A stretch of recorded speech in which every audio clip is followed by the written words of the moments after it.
Hello, this is Mike, NoStressMike.com. But this is a subject I didn't want to talk about. The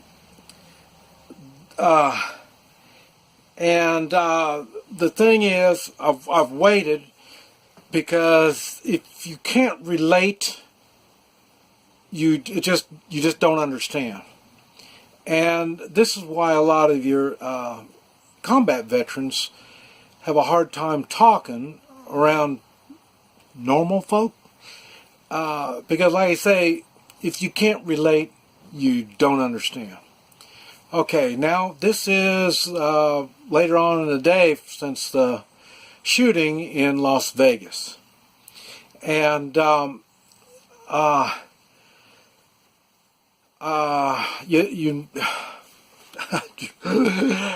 okay, people think when you've been in the military, you've been in combat, that these people get paranoid. Some do. Some people think the police get paranoid, and some do. Now, for me, I want to tell you my logic when it comes to life and death situations. Okay, I'm not paranoid. Some people get that because they can't relate, they jump to that conclusion. And the thing is, I carry weapons. Always. Knives, guns, hands, knees. I carry these. I work out with them. I practice. And so the thing is, when a situation happens, to me, since I'm prepared, it turns into an adventure.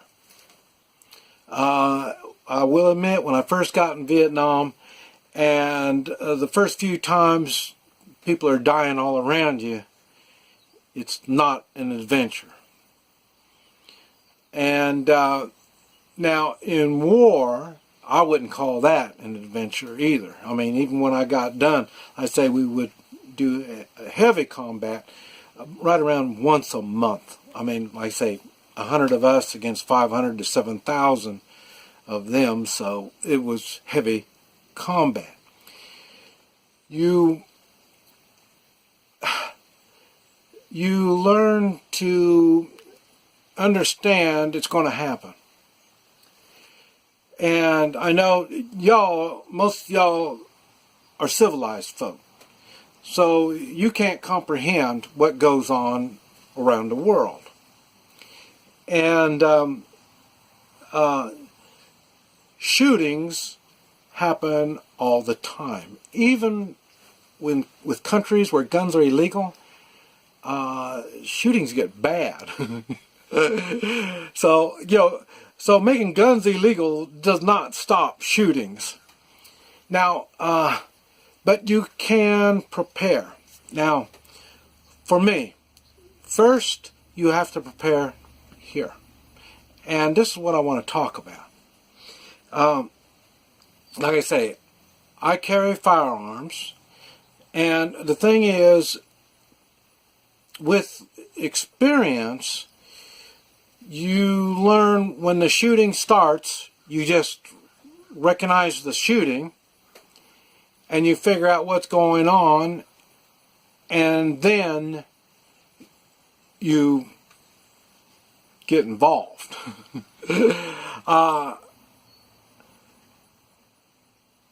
One thing you do not do is panic. And that's what everybody does. Now, when you're carrying a firearm, you don't have the option of panicking. You have to think. I've mentioned it on different shootings. When they do these shootings, and if you were to pull out your concealed weapon and start doing like they do on TV, you know, walk around like you're going to shoot somebody, if you start doing like that, you're probably going to get shot because you look threatening when you're doing that. So what I've learned is I don't. That's why my carry is the way it is. Nobody knows I'm carrying. Nobody even knows when I'm ready to shoot. And what I do is I figure out what is the situation going on, and then I get in position using tactics. I always talk about tactics is more important than anything. And so I get in a position to make my tactics work, and then I get after it.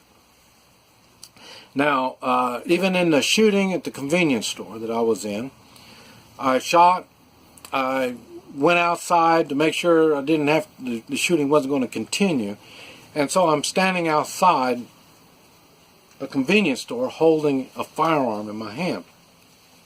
Not a good thing. So I holstered it so nobody could see it. But at the same time, I'm still ready. So now, so when you are carrying a firearm,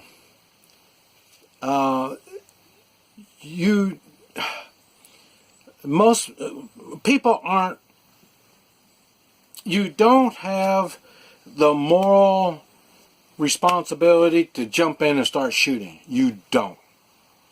Unless you have a plan and you know what's going on. Then maybe you might have that moral responsibility. I do. Because I've been in so much and I've practiced so much, I'm aware of what's going on. So I'm kind of like a policeman. They go towards the firing. That's the way I would do. And but I don't do it with my firearm drawn. But I do have a responsibility to help others. But I help others all the time. That's my lifestyle. And so I have to have the tools to do it. I'm going to do it whether I have firearms or not.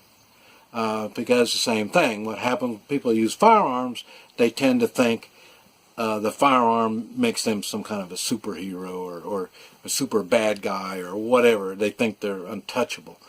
But anyway, you can't do anything unless you have a plan. But the reason I'm talking about this now is the shooting that we had here is going to be the starting of it. And now, I just heard, I don't know, but I heard he was just some crazy guy. So you're going to have crazies everywhere you go. You're going to have crazies. So you have to prepare. It could have been just as easy to have been some kind of snowflake or, no telling what kind of weirdos are out there. And it could have been just that simple. And some of these weirdos really think they can start shooting like this and something is going to come out of it.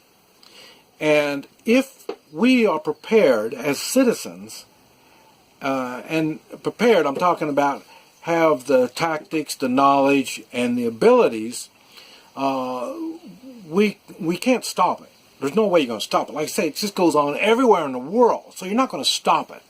But what you can do is shorten the time when these crazies are going to be active, and so it'll be less people that are going to be injured. And but that's just the way it is. Now, for me, my attitude is, if I can survive the first shot, I have a really good chance of surviving. It's applied in every situation I've been in, and that's why a lot of times I try to get the first shot when I'm in a really difficult situation. But like I say, on stuff like these crazy shootings, you're going to have to just survive the first shot and know and have a plan on what to do. The first thing is, it's not easy to shoot a moving target. They do it on TV all the time, but that's not the reality. The reason this guy was able to do some damage is because he's shooting into a crowd. That's like shooting into a forest. You're going to hit a tree. And but if you set this tree out in the middle of nowhere, yeah, you're going to have to practice to shoot the tree. But that's why he was able to do stuff like that. You can defend against stuff like that. I'm not going to go into... Yeah, I better not here. I'm not going to go into exactly how to do it. But what you got to do is get your mindset first. And understand it's nothing like TV. And you need to have the tactics and the plans on what you're going to do and how you're going to do it. And I don't even, I have people ask me, well, you don't even wear a seatbelt. That's because I've seen a lot of people get killed and they have their seatbelt on. I'm talking about getting shot. It's harder to shoot somebody if he doesn't have a seatbelt on. Believe me, it is. They're not going to sit there and let themselves get shot. And I've either been in or I've seen more or been involved in more shootings than I have car accidents. So I'm more concerned about that. And like I say, it's nice people say, well, you know, you've never needed to carry a concealed weapon. Okay, that's great. That's great for you. For me, it was 35 years I carried before I had to shoot somebody. And, you know what I mean? But if I didn't have the gun, I would have been shot. I mean, it was just that plain and simple. So, the thing is, your mindset has got to be, and remember, shit happens. So, in other words, I can get that first shot. That could take me out. Or somebody just be a wild shot and get me. Or somebody, if I pull my weapon out too soon, somebody might think I'm the bad guy and shoot me.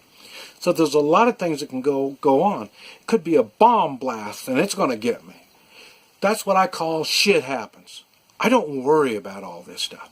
I prepare for it. So in other words, if I can survive the first part of it, that increases my chances of surviving the rest of it. But you need to have that in your mind. Have a plan and have the abilities to back that plan up. This is Mike. NoStressMike.com.